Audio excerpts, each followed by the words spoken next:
En alguna oportunidad o en más de una ocasión les conté que cuando realicé el gran trabajo periodístico de mi vida, por el cual quizás seré recordado, el documental biográfico más completo y más visto del mundo en clave crítica sobre Jorge Bergoglio, el Papa Francisco, el Ocupa del Vaticano, tuve severas pesadillas.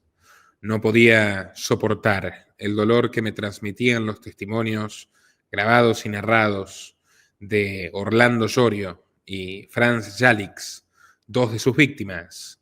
Me tocó hablar durante largas horas con Graciela Llorio, la hermana de Orlando, con la voz quebrada también, por lo que les tocó sufrir, torturados y humillados, en los calabozos de la Escuela de Mecánica de la Armada y de otras propiedades de esa fuerza, allí donde escucharon detrás de las paredes la voz del futuro Papa, negociando con sus torturadores, no para que los suelten, no, sino para que nunca los suelten. Tuvieron la fortuna de sobrevivir porque Bergoglio cayó en desgracia y luego la desgracia de verlo ascender.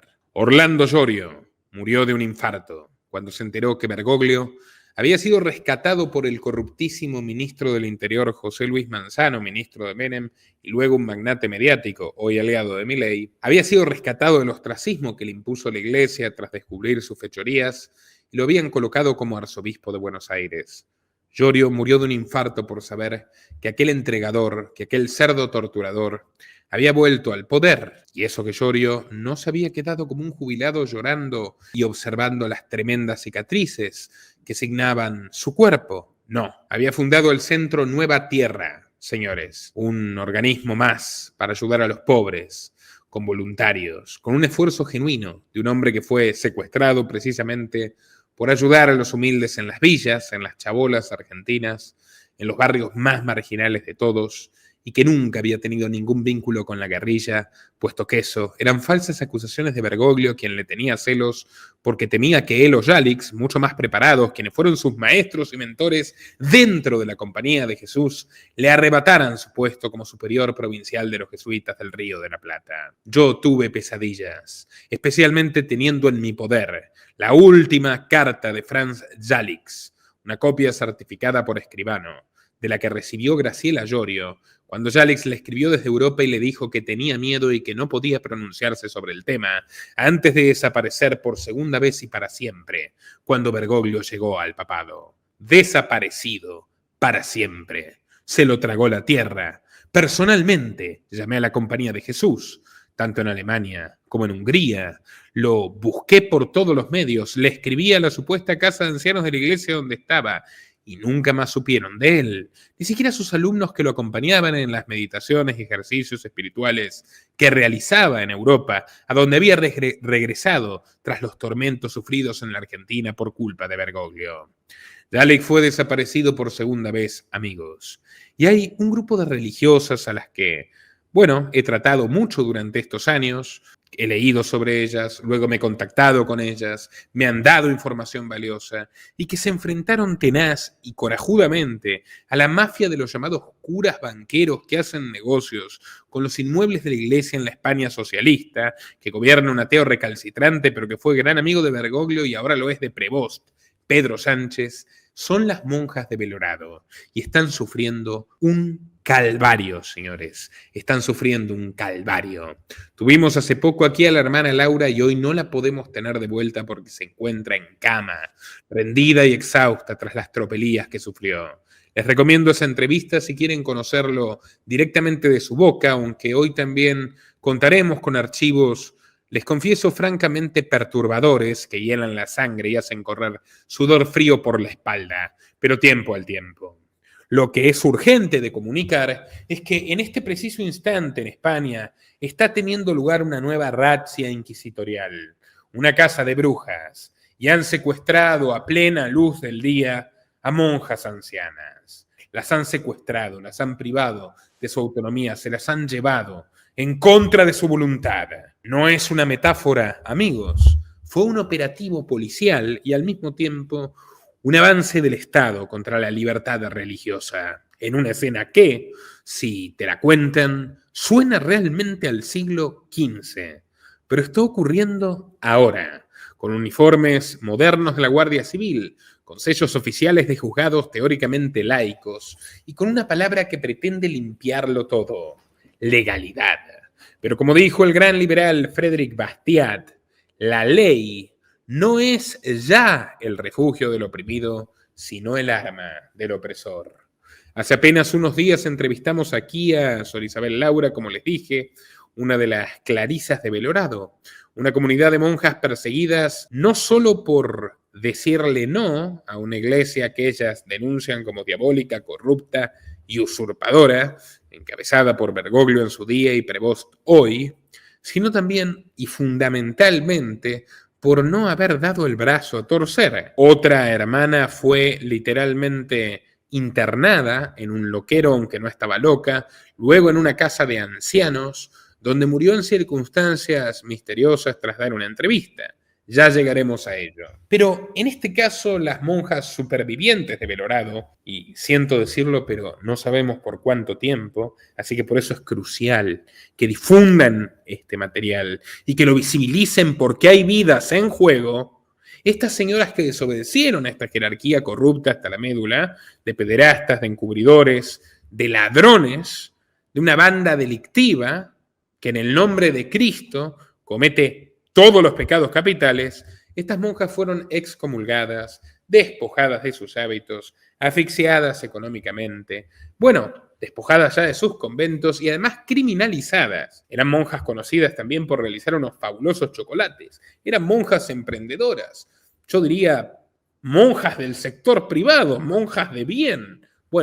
Les sacaron todo. Hablamos, de acuerdo al relato que ellas sostienen, y que realmente no me sorprende nada porque lo puedo contextualizar con 30 fuentes cercanas a la iglesia, vaticanistas, enemigos de la progresía bergogliana y otras más. Hay un mecanismo total que impuso Bergoglio para todo aquel que lo cuestione: el castigo, el aislamiento, la ruina y, en el peor de los casos, la aniquilación. En la entrevista que le hicimos a la hermana Isabel Laura, nos contó cómo fue detenida por la Guardia Civil, pasando la noche en un muy frío calabozo, sin comida caliente, alrededor de 4 grados de temperatura ambiental afuera, sin el abrigo debido, sin la posibilidad de higiene, siquiera papel higiénico, y tratada como una delincuente peligrosa. Estamos hablando de una monja de 59 años. La escena así contada ya sonaba insoportable, ¿no? Ya era por sí sola una denuncia de brutalidad. Pero amigos, la pesadilla no concluyó ahí. Hoy, quizá como represalia por seguir dando la lucha, y mientras ustedes miran este video, más de 30 agentes de la Guardia Civil con aval judicial ingresaron al monasterio y se están llevando contra su voluntad a las hermanas mayores. Mujeres de 88, 89 años, la edad con la que falleció mi querida abuela Rosa. 100 o 101. Mujeres ancianas y enfermas en condiciones deplorables, que han manifestado una y otra vez que no querían dejar su convento, que no querían dejar a sus compañeras, a sus amigas, les han sido sus confesoras y sus custodias. Se llevaron a las señoras semidesnudas.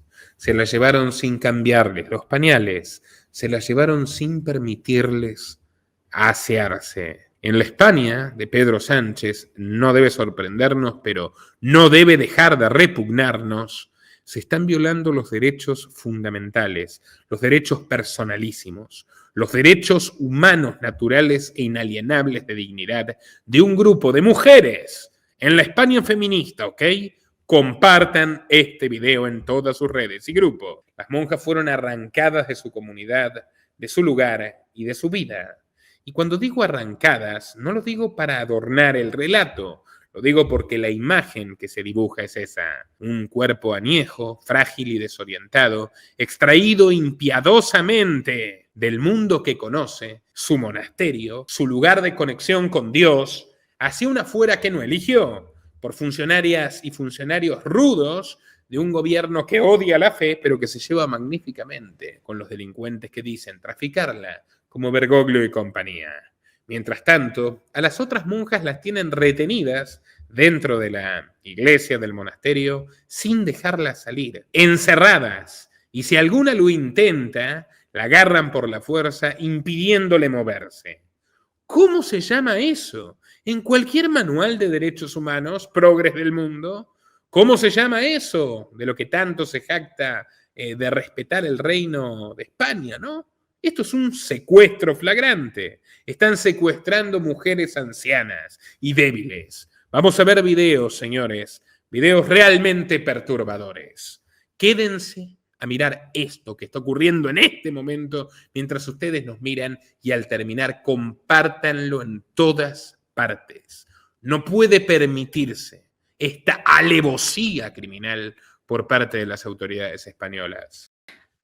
Bueno, pues más de 30 agentes, una juez que no da la cara, se llevan a todas las mayores, medio desnudas, sin cambiar pañales, y colaboran con esto la Federación de Aránzazu.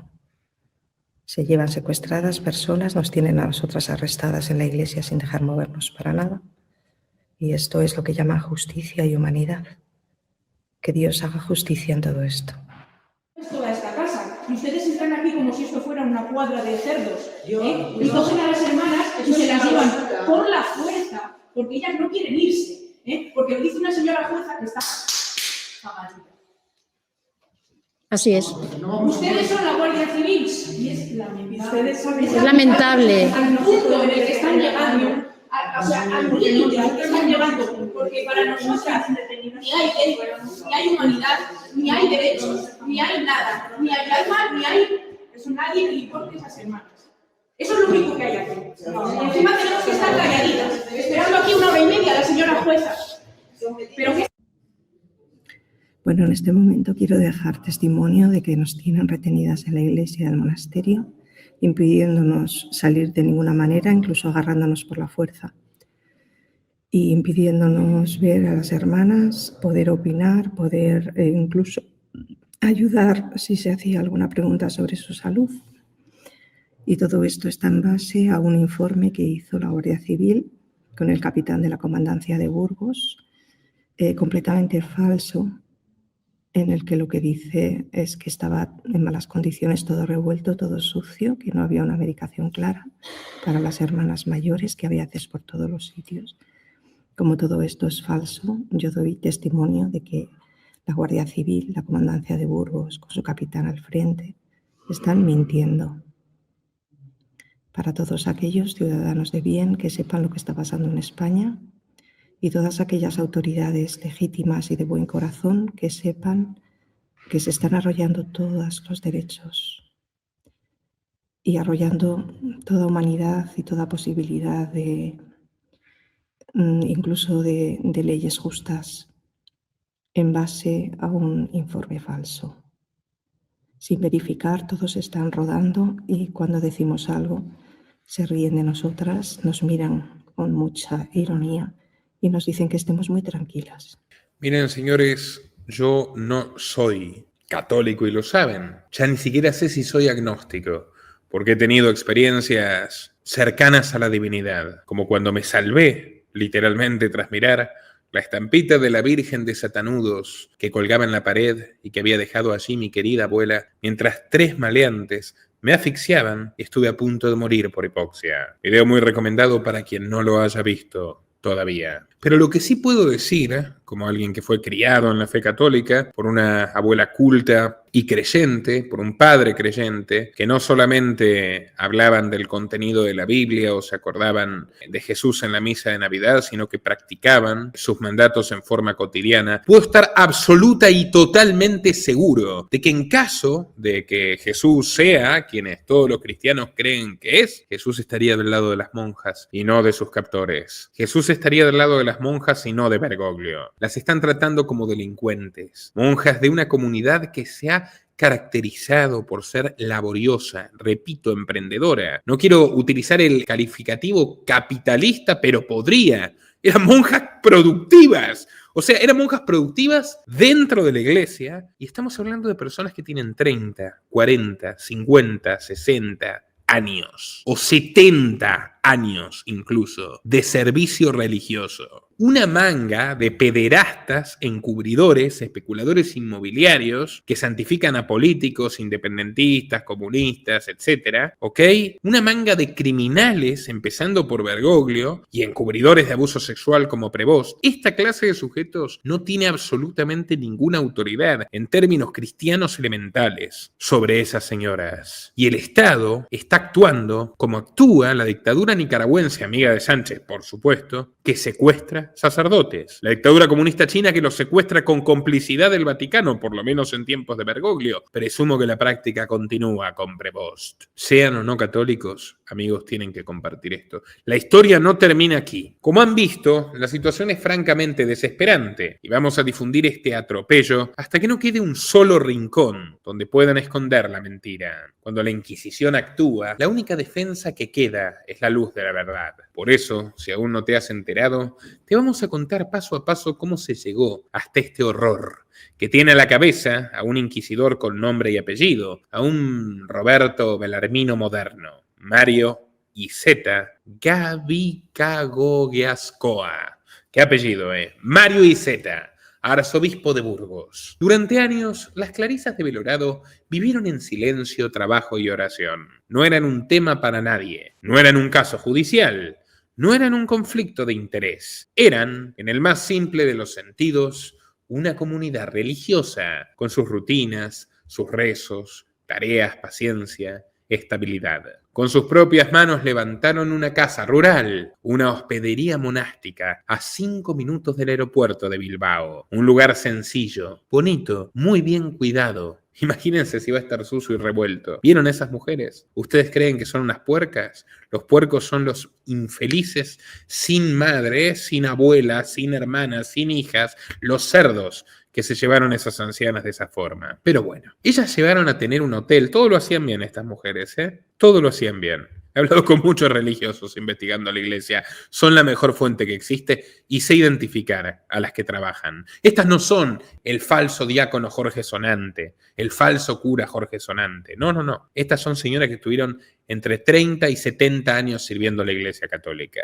Tenían su hostalcito, bonito, bien cuidado, 9 puntos en Booking, con huéspedes de todo el mundo, novios de boda, familias, peregrinos. Además del hospedaje, hacían el chocolate más famoso de España entera. O sea, estamos hablando de... Yo soy de tierra chocolatera, nací en San Carlos de Bariloche. Por cierto, me gustaría reunirme alguna vez con Diego Fenoglio, que tengo algunas ideas que comentarle. Si le interesa, bienvenido sea. Pero bueno, yo vengo de la capital chocolatera de Sudamérica y en Bariloche se sabe que el chocolate de Belorado es el mejor de España. ¿Por qué? Por estas monjas, las monjas chocolateras que se las están llevando como si fueran traficantes de heroína y aún así no merecerían ser tratadas de esa forma, como sí lo merecen, creo yo, Bergoglio y compañía, que les recuerdo que estuvo a punto de ir preso y lo eligieron papa justito en el momento donde el tribunal lo iba a meter adentro por su rol en la ESMA, porque los crímenes de lesa humanidad no prescriben. Ténganlo en cuenta quienes están tratando hacia las monjas, que el día de mañana las cosas se van a acomodar y de repente tienen que pagar sus culpas. Con 25 años de trabajo en el chocolate artesanal, las clarisas desarrollaron un producto reconocido por los maestros chocolateros internacionales. Un orgullo silencioso y cotidiano, un gesto humilde que, sin embargo, hablaba de excelencia. Trabajo repetido, perfección acumulada, paciencia convertida en oficio. Era el orden natural de las cosas, hasta que llegó el maldito año 2020. La pandemia cayó como un manto oscuro sobre todos, pero para ellas fue todavía peor. En marzo de 2020, el ayuntamiento de Derio ordenó el cierre de la casa rural de manera abrupta, un cerrojazo administrativo sin aviso previo. ¿Qué motivo alegaron? Un supuesto problema urbanístico, que la casa rural, que contaba con autorización del Ministerio de Turismo del País Vasco y que había superado varias inspecciones, pasó a ser presentada de pronto como un caserío histórico, una figura ambigua que en la práctica impedía su uso turístico. Básicamente le estaban coartando su modus vivendi. En otras palabras, lo que durante años había sido considerado una actividad legal y promovida por las autoridades se convirtió de la noche a la mañana en un delito. Casual, ¿no? Y especialmente considerando el destino que le quiere dar al monasterio y demás, Iceta y compañía. Llamativo. La hospedería dejó de funcionar, los huéspedes dejaron de llegar, los vuelos siguen aterrizando a 5 minutos del convento, pero ya no había ningún convento en el cual hospedarse. 7 empleados perdieron su trabajo y la comunidad perdió su principal fuente de ingresos. Y esto, amigos, no es una frase, es una abrupta caída material. Es el ruido del dinero que deja de entrar, el proyecto que se apaga, el aire que se vuelve pesado y el futuro que se achica para un grupo de mujeres ancianas que nunca estuvieron debidamente abastecidas por la iglesia y que por el contrario le generaban rentas. Si bien todos podrían pensar que se trata de un caso más de ambición inmobiliaria del Estado que se mete en la propiedad ajena, esto es mucho peor. Amigos,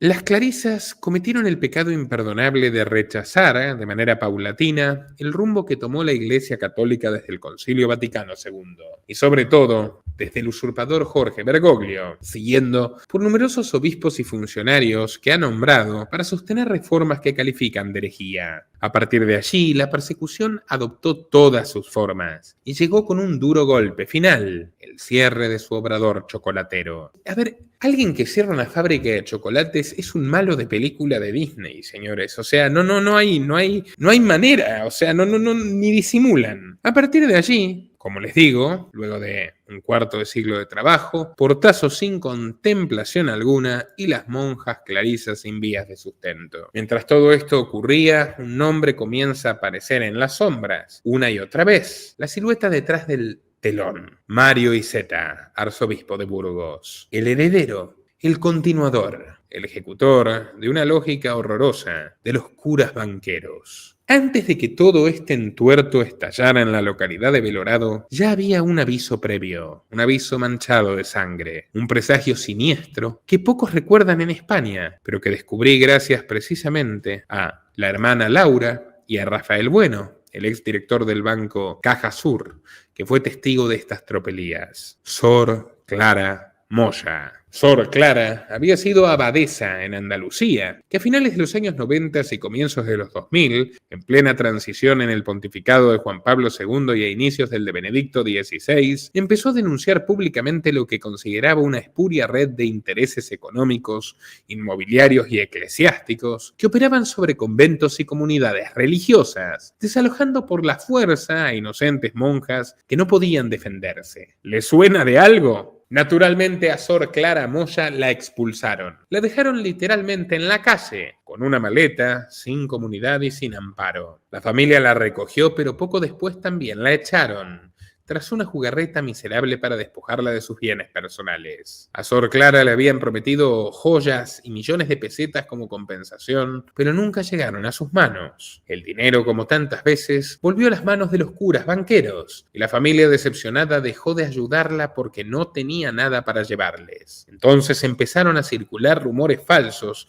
que la propia iglesia propició. Se decía que la hermana estaba mal de la cabeza, que estaba trastornada, que vendía marihuana y que había que medicarla. Y así, sin juicio ni delito, la señora de edad, Sor Clara, terminó encerrada en un manicomio, estilo estalinista clásico. Cuando Sor Clara murió, ni siquiera le concedieron una despedida digna. Fue enterrada de manera casi anónima en un nicho de beneficencia, mientras una de las personas a las que ella había señalado en sus denuncias, uno de los responsables del sistema que la expulsó y la silenció, recibió un entierro fastuoso. Le construyeron directamente un mausoleo. Esta historia no es un detalle, es un relato que espeja que lo que ocurrió antes vuelve a repetirse ahora. Y esperemos que la hermana Laura no pague con su vida la tarea titánica a la que se ha encomendado, custodiando a estas mujeres que, en este mismo momento, están siendo secuestradas. Las clarisas de Belorado conocían perfectamente la historia de Sor Clara. La habían escuchado, la temían, y aún así se atrevieron a hablar. En mayo de 2024, ya privadas de sus fuentes de ingresos, dieron el paso más valiente que nadie quiere dar: salirse, no de la fe, no de Dios, sino de la Iglesia del Vaticano II. Sabrían que enfrentarían consecuencias, pero no imaginaron ni la velocidad ni la brutalidad de la respuesta. En cuestión de semanas cayó la excomunión express, probablemente la más rápida de la era Bergoglio. Entonces el conflicto cambia de naturaleza porque el arzobispo Mario Iceta tomó la decisión de dividir artificialmente a su comunidad. ¿Cómo? Alegando que las 5 hermanas ancianas que en estas horas están secuestrando por por la fuerza, arreándolas semidesnudas como si fuesen ganado, no tienen voz ni voto. Son señoras fuera de sí, engañadas por las otras hermanas, que firman sin saber lo que firman. Si las hermanas mayores eran declaradas la comunidad real, entonces, según el Estado, los bienes pasaban a ser de ellas, y las demás quedaban automáticamente convertidas en ocupantes ilegítimas. El paso siguiente fue automático: ordenarlas a marcharse. Comenzaron a llegar las sentencias de desahucio desde Belorado, Derio y Orduña. Entonces, cuando la asfixia económica ya había hecho su trabajo, aparece la trampa final. Arruinadas desde el año 2020, para 2023 las clarisas empezaron a tomar una medida desesperada, vendiendo algunas piezas de su patrimonio para sobrevivir. Piezas que en aquel momento eran indiscutiblemente suyas, pero las autoridades vieron la excusa perfecta de adjudicarles delito. Una madrugada, Laura había quedado sola en el monasterio. Estaba enferma y las otras hermanas se habían marchado para resguardarse. Fue entonces cuando los malos llegaron. 18, quizás 20 guardias civiles golpearon las puertas con tal fiereza que parecían dispuestos a derribarlas. Producción me está avisando que tenemos audios para mostrar. Quédense ahí que tenemos noticias directamente de las monjas de Belorado. Con un despliegue absurdo y teatral para unas pobres religiosas mayores de edad, llegó un montón de uniformados a llevárselas por la fuerza. Registraron hasta los baños, incluso su ropa.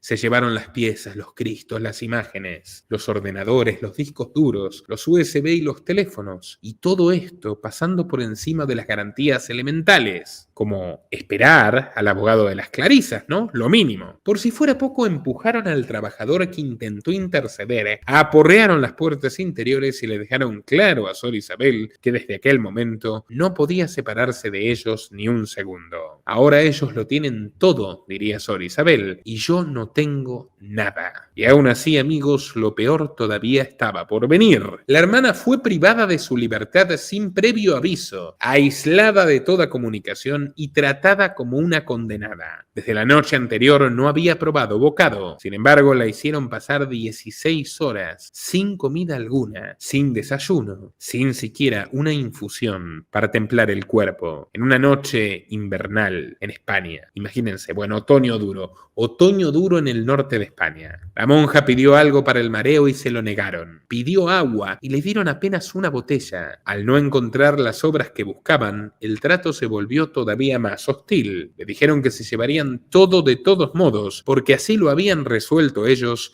y porque la jueza les dio permiso. Cuando finalmente la cargaron de mala manera al furgón, le dijeron que la única concesión que hacían era no ponerle grilletes. Unos tremendos hijos de puta. A las 2 de la madrugada llegó el cuartel.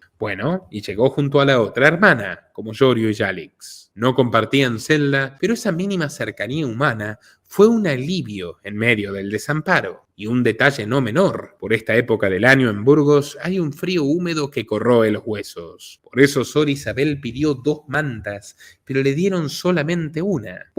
Denme algo caliente para beber entonces, insistió. Pedido denegado. Consideren, amigos, que no dar abrigo ni comida suficiente con temperaturas cercanas a los 4 grados afuera es, de acuerdo a los estándares de Naciones Unidas, tortura. Y obviamente recuerdo los relatos del padre Yorio. El caso es que recién a las 3 de la mañana le acercaron unos garbanzos con chorizo recalentado a la hermana, comida prefabricada que apenas pudo probar. Para saciar su sed, debió beber agua del lavabo común, el mismo que usaban todos los reclusos, en un baño que era un agujero sin puerta. Un váter francés sin intimidad alguna, teniendo que hacer sus necesidades en cuclillas, con el vigilante pegado al cuerpo, ni siquiera de espaldas. Para colmo, no había papel higiénico, ni jabón. Para más humillación, las puertas del calabozo eran de esas correderas pesadas, diseñadas para grandes delincuentes, que se abrían y cerraban desde una zona de control invisible. Sor Isabel durmió apenas un poco. Las primeras 6 horas sufrió frío. Luego, entre el hambre y el mareo y el agotamiento y el frío, cayó en un sueño ligero. Hasta rezar le resultó difícil durante el cautiverio, pero a las 5 de la mañana, de manera casi inexplicable, entro en calor. La otra hermana más friolera pasó la noche tiritando, poniendo en riesgo incluso su vida. Al mediodía las soltaron y ahora las tienen de nuevo retenidas en una iglesia mientras se llevan a las ancianas. ¿Las tratarán así? Porque si las tratan así las van a matar y serán además asesinos, o más asesinos de lo que ya eran. Vamos a escuchar los audios de que nos llegaron, producción. Buenas tardes, Crucita y Antoine. Me sorprende muchísimo vuestro mensaje porque estaba todo muy organizado, estaban las familias avisadas y ayer sobre las 7 de la mañana ya estaban por aquí monjas de la Federación.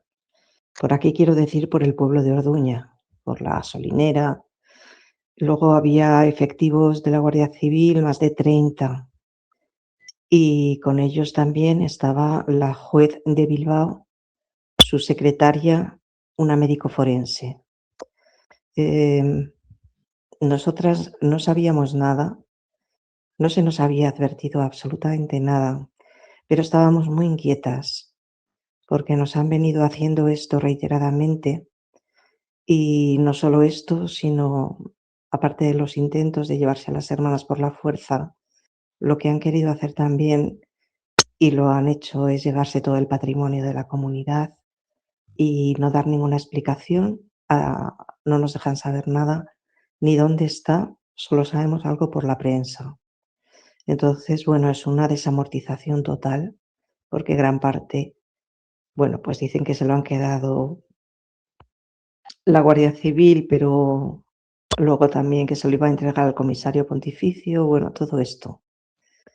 Y no han dado ninguna razón de todo esto a las hermanas mayores.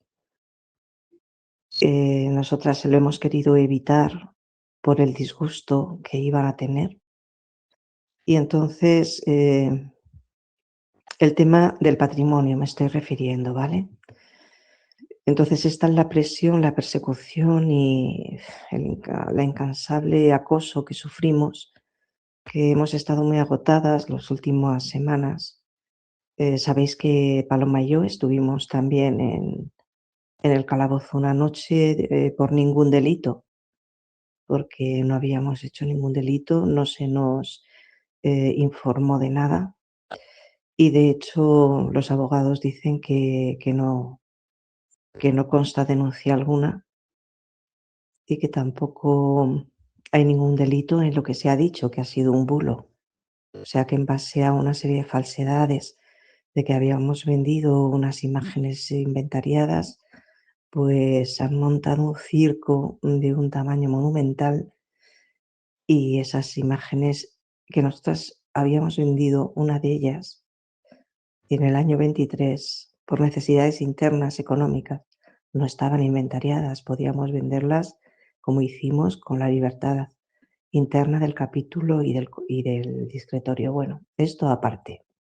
La cuestión es que todo este acoso pertinaz, constante y mantenido en el tiempo había llevado a la comunidad pues a un agotamiento muy fuerte, porque el mismo día que se hizo el registro aquí y se llevaron todo el patrimonio en las dos comunidades, a última hora de la tarde, a las 9 de la noche y más, quisieron coger a las mayores y ellas no se querían marchar y entonces por segunda vez no pudieron hacerlo porque ellas no querían. ¿Qué pasó? Pues que se quedaron completamente afectadas, angustiadas, deprimidas, porque tenían miedo a que volvieran, como así ha sido. Y la comunidad muy menguada, sobre todo moralmente, por todo lo que estaba pasando, la inquietud de que se las llevaban, el saber que no íbamos a saber nada de ellas y bueno, la incertidumbre de toda la situación. ¿Qué pasa? Que ayer, como os decía, a las 7 de la mañana, parece ser que empezaron a llegar todas las fuerzas del orden, encabezadas por la juez de Bilbao, que no había venido nunca ni tenía nada que ver con este monasterio.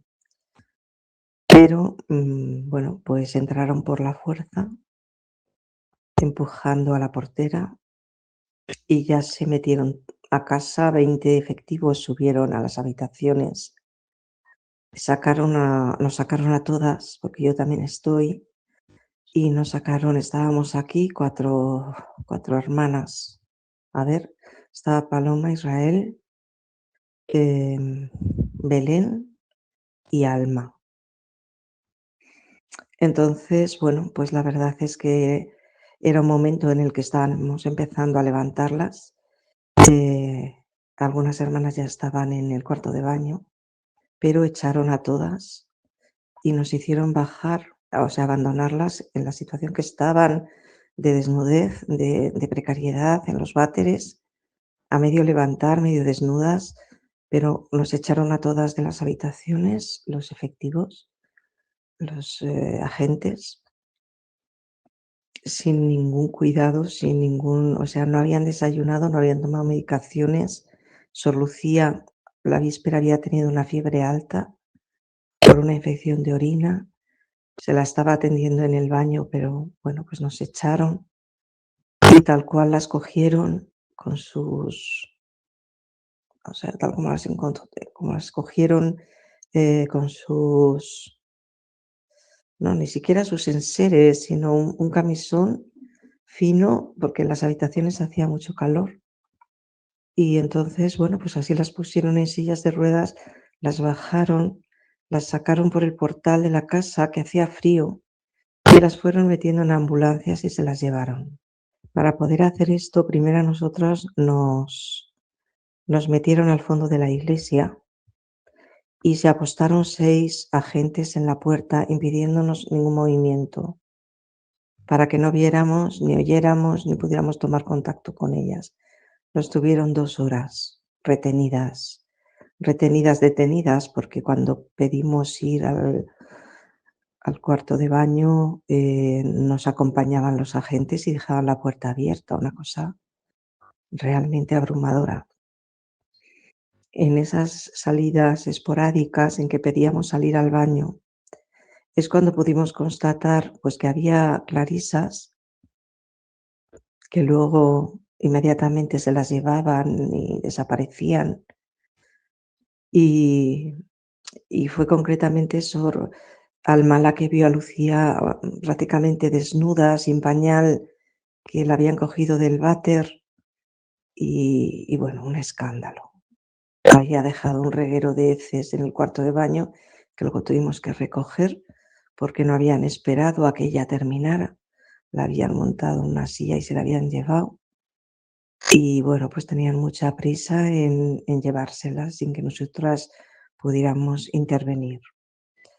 Los abogados a nosotras nos decían que intentáramos hablar con la juez, de presentarle todos los informes de los médicos forenses que en los 2 veces anteriores que habían venido también la Guardia Civil, los informes habían sido muy favorables, tanto en el estado de las hermanas como en su voluntad de quedarse, como en los espacios donde estaban viviendo y en la atención que recibían, habían sido muy favorables. Pero el último capitán que han nombrado ahora, quitando el anterior, que la verdad que no se quiso llevar a las hermanas porque ellas no querían irse, y entonces le han quitado de la comandancia de Burgos, han puesto otro que sigue estrictamente lo que se le dice desde arriba y ha pasado por encima de la voluntad de las hermanas y de su situación. Entonces, no se quisieron llevar nada de medicaciones.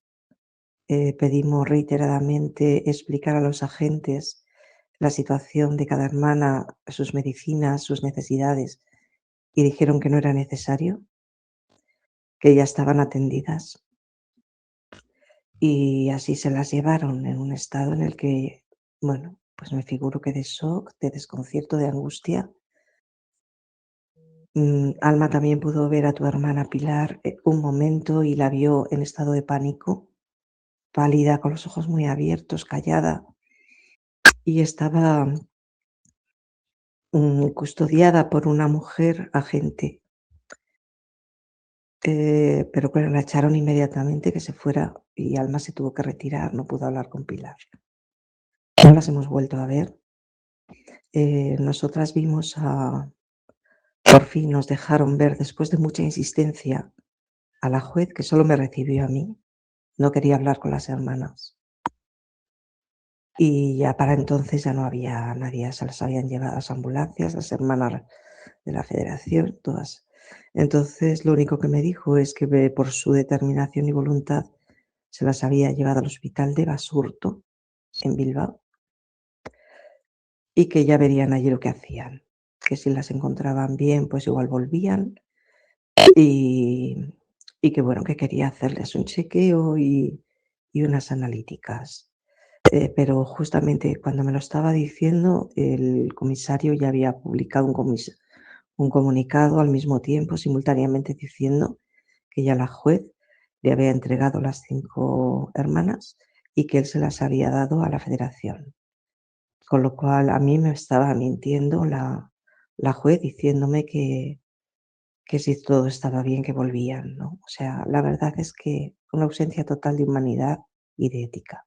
No se llevaron enseres personales, ni ropa, ni objetos, ni nada que sea de ayuda para ellas o que sea de su primera necesidad, porque se las llevaron, como os digo, con una batita, con un camisón y nada más. Es muy lamentable que no sepamos a día de hoy nada, no se nos informa de nada.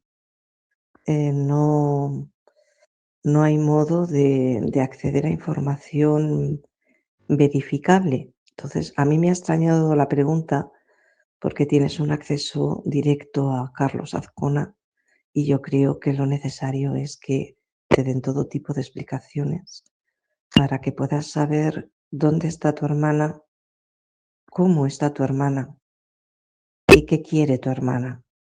Tu hermana tiene la cabeza bien. Entonces ella tiene que poder expresarse, te pide hablar con ella. A nosotros dicen que no dejamos la comunicación con las familias. Bueno, como tantas mentiras que dicen, tú has estado hablando con ella todas las semanas. Entonces, creo que para Pilar es muy importante comunicar contigo. A nosotras no nos dejan comunicar, no nos hemos acercado hoy porque la juez nos dijo que ni se nos ocurriera ir a intentar sacarlas de allí. Yo le dije que no teníamos ni la mínima intención de hacerlo, pero sí que pedíamos que se nos informara. Pero han pasado 24 horas y no se nos informa de nada. Entonces se filtran por la prensa noticias, pero son filtrados de información de que ya hay 2 hermanas que ayer noche se las llevaron a distintos conventos. No sabemos qué hermanas son. Algunas filtraciones dicen que ya se han llevado 3 y que quedan 2. En otras filtraciones dicen que solo queda una en el hospital. No sabemos cómo están las hermanas, si están hospitalizadas, a qué se debe, porque estaban perfectamente. Entonces puede ser el quebranto del traslado, la desorientación, la ansiedad, no sabemos qué ha podido pasar. Concretamente, tu hermana por los ictus y Sor Gesemaní son las más vulnerables. Gesemaní porque tiene unas enfermedades muy graves y tiene un equilibrio muy precario de salud, que las hermanas conocen y saben perfectamente cómo atenderlo, pero si se les va de las manos, la entierran. Así que bueno, con toda la pena, la angustia, la desesperación y la indignación más profunda, os paso este mensaje diciendo no hay derecho a que en base a una situación espiritual o moral o como la quieran llamar, en la que diga el comisario que esas hermanas no quieren estar aquí, es muy grave lo que está haciendo el comisario y todas las fuerzas de seguridad y acatando todas las, bueno, pues los jueces y los fiscales. Y es tan triste que estamos hechas polvo. Así que bueno, yo te he dado esta información, comprendo que podáis estar pasándolo mal. daros cuenta cómo estamos y si algo nos puedes decir de tu hermana. Simplemente dónde está y si está bien, si has podido hablar con ella. O si ella sabe de alguna otra hermana, porque las van a separar a todas. Que por favor nos lo digas. Desalojadas, humilladas, maltratadas, vejadas, separadas, encerradas, pero abrazadas a la fe. Ellas son las referentes de quienes verdaderamente creen en los preceptos católicos del bien y la virtud que no han encarnado Bergoglio y su mafia. Esta es la dramática historia que aún no concluye. Por estas horas adquiere su punto más siniestro con el secuestro de las hermanas mayores, ancianas de 88, 89, 101 años que en este momento están siendo trasladadas vaya uno a saber dónde. Esperemos que no terminen en una morgue. Sí, la crudeza de la realidad amerita la crudeza del lenguaje. A la mayor de ellas, 5 monjas y 2 guardias civiles la presionaron a las 9 de la noche, diciéndole que estaba excomulgada, que se iba a condenar al infierno, a una mujer centenaria de 101 años. Le dijeron que se iba al infierno y le preguntaron qué diría su hermano desde el cielo, y la anciana repetía bajo esa tortura una sola frase: no quiero irme de aquí. Por eso quiero traer las palabras que me dejó la hermana Isabel: reza por nosotras, reza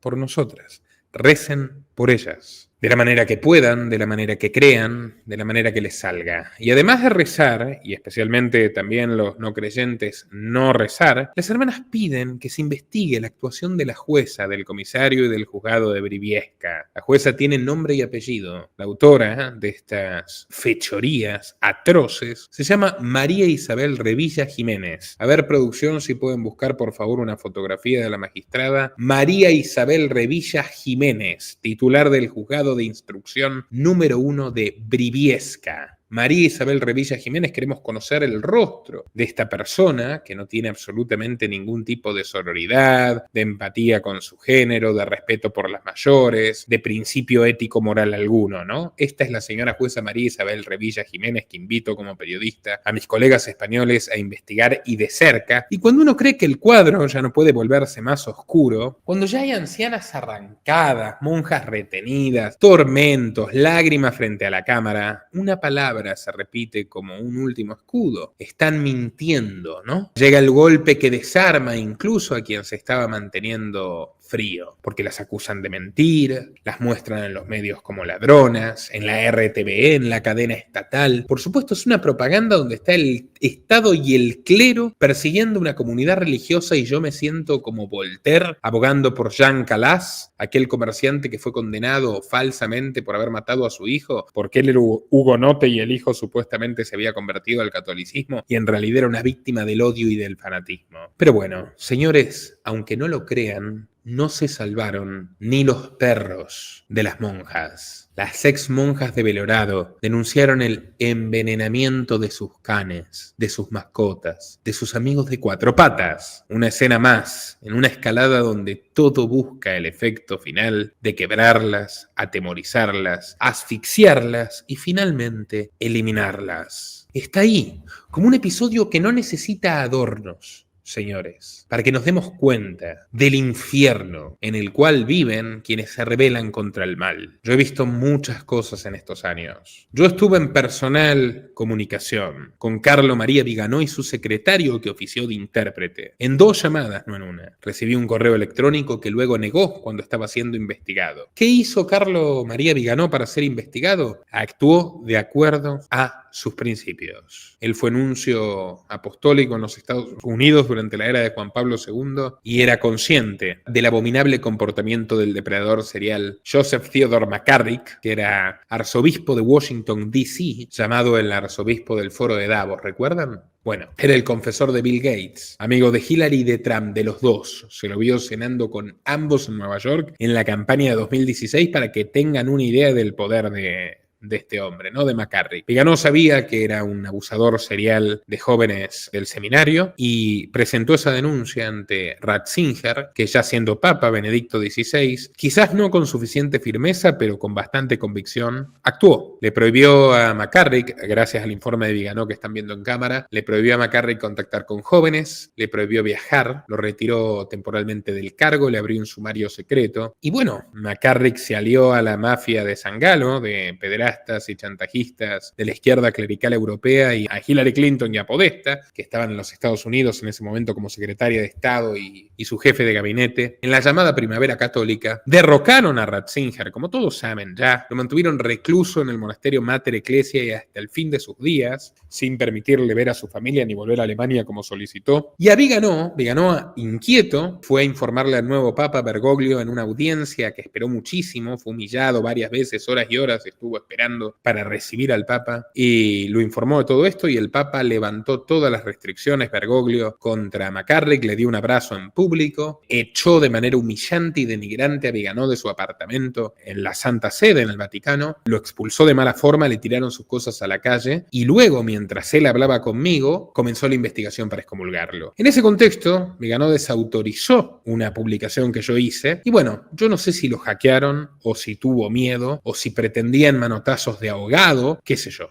No lo sé. Que no lo excomulguen. Finalmente lo excomulgaron de todas formas. Hoy es un comentarista muy escuchado por muchos tradicionalistas y conservadores estadounidenses, pero bueno, también actuaron con él denigrándolo. Es más, le hicieron una jugada sucia cuando yo ya no estuve más en contacto con él. De hecho, yo estuve bastante enojado, sinceramente, por toda la situación, que no se explicara, incluso si lo hubiesen hackeado. Bueno, en fin, cosas que pasan, no importa. Podría haberlo dicho perfectamente y no había ningún problema. El caso es que Carlo María Viganò fue humillado, incluso a su hermano, porque son de una familia acaudalada italoamericana, lo pincharon también, que es todavía cura, para hacerle todo un lío por la herencia, la sucesión. También lo quisieron hacer ver como un ladrón. Es impresionante. A los pederastas los encubrieron, los salvaron, todo. Y a los que denunciaban sus delitos, a los que denunciaban digamos, los desvíos, tanto del camino de la fe como del dinero de los fieles, bueno, excomunión express. Este es otro caso que yo le pido por favor a todos los que tengan algún dato de esta persona que me pongan en contacto, porque me interesa mucho entrevistar a este señor. Bergoglio excomulgó a un sacerdote argentino que considera inválidas la renuncia de Ratzinger y la elección de Bergoglio. He sido perseguido por quien ocupó ilegítimamente un lugar que no le corresponde, recalcó Cornet, quien acusa al Papa de llevar a la Iglesia a la crisis con decisiones ilegítimas y designaciones de obispos también ilegítimas. Estamos hablando de Fernando María Cornet. Si alguien conoce al sacerdote Fernando María Cornet, que residía, por lo menos hasta aquel momento de su expulsión de la iglesia en la ciudad de Sassari, en Cerdeña, por favor díganle que quiero contactarlo, quiero entrevistarlo. Lleva años despotricando contra Bergoglio, con razones, y a quien acusó de ser el antipapa, y a Benedicto de ser un prisionero cuya denuncia fue inválida por ser amenazado de muerte, que es exactamente lo mismo que dijo George Gaswain en 2013 cuando su jefe Benedicto renunció. En un comunicado emitido por la arquidiócesis de Sassari se anuncia que Cornet fue expulsado del sacerdocio y excomulgado tras haber sido condenado por cisma. El ya ex sacerdote en 2023 escribió Habemus Antipapam, donde lanzaba una serie de acusaciones contra Francisco y contra su pontificado, y le dimitieron el estado clerical. Así que me encantaría también entrevistar a Fernando María Cornet. No pude, aunque tuve su contacto, no pude profundizar conversaciones con otro señor que también vi morir. Así que cuando digo que compartan este video y difundan esto, investiguen a la jueza, por favor háganlo, porque la vida de las hermanas de Belorado está en juego.